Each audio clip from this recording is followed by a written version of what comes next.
¿Por qué yo tendría que acercarme a Dios? ¿Por qué tendría yo creo en Dios, ¿por qué lo tuyo es mejor que lo mío? O sea, ¿por qué yo tengo que formar parte de alguna comunidad? ¿Por qué tengo que formar parte, como dices tú, los 12 escogieron a uno y ese uno, me imagino que fue Pedro, ¿no? Pe- Y eso se da, esa historia que tú mencionas se da en un contexto muy religioso, ¿no? Porque se da en Israel, en Jerusalén. en Jerusalén. Ahí nace la primera iglesia ¿Mm? mesiánica se Sí. le conoce. Ujú.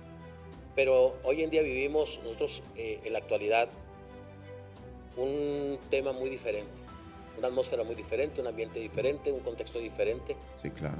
Hoy todo es rápido, hoy todo es más práctico. ¿Mm? Estamos en la era de la conectividad.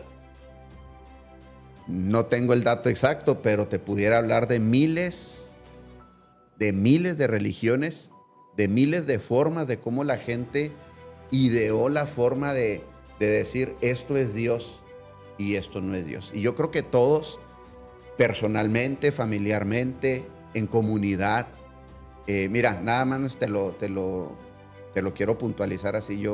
Mi papá viene de una parte de México donde la espiritualidad o la religión se lleva de una manera muy distinta. Si de alguna manera promulgáramos la misma línea, llamémosle la iglesia popular, ¿no?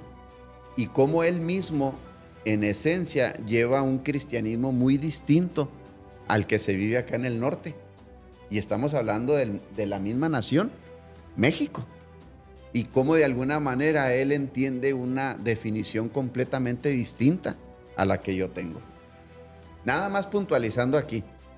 Hace 2000 años, a alguien se le ocurrió decir que hubo un hombre que levantó a 12 y que esos 12 levantó a uno por encima de los 11 y que ese uno levantó Una generación. sí, una generación de iglesias, podríamos decirlo de esa manera, y que de alguna manera se sustenta y se define como la verdadera iglesia. ¿Por qué yo tendría que acercarme a Dios? ¿Por qué tendría yo creo en Dios, ¿por qué lo tuyo es mejor que lo mío? O sea, ¿por qué yo tengo que formar parte de alguna comunidad? ¿Por qué tengo que formar parte, como dices tú, los 12 escogieron a uno y ese uno, me imagino que fue Pedro, ¿no? Pe- Y eso se da, esa historia que tú mencionas se da en un contexto muy religioso, ¿no? Porque se da en Israel, en Jerusalén. En Jerusalén. Ahí nace la primera iglesia ¿Mm? mesiánica Sí. se le conoce. Ujú.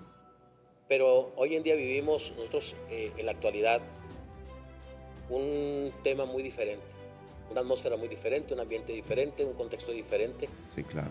Hoy todo es rápido, hoy todo es más práctico. Ujú. Estamos en la era de la conectividad. Pedro, eh, al que se le atribuye realmente la primera iglesia, ¿no? Cristiana. Bueno, porque de alguna manera Jesús dijo, hablando de Pedro, aparentemente dice, sobre esta piedra edificaré mi iglesia. Dos de vistas y contextos muy diferentes. De hecho, si ahorita abordamos, Alonso, la Biblia y la abordamos desde el punto de vista en el que fue escrito, mucho de ello no tiene que ver conmigo. Mucho de ello tiene que ver con la cultura que en aquel tiempo se abordó y que ahorita la hemos descontextualizado y la hemos aplicado en mi interpretación. Correcto. Entonces, yo quiero puntualizarte algo muy, muy importante. Dios es más que eso, Muchísimo más. mucho más que eso.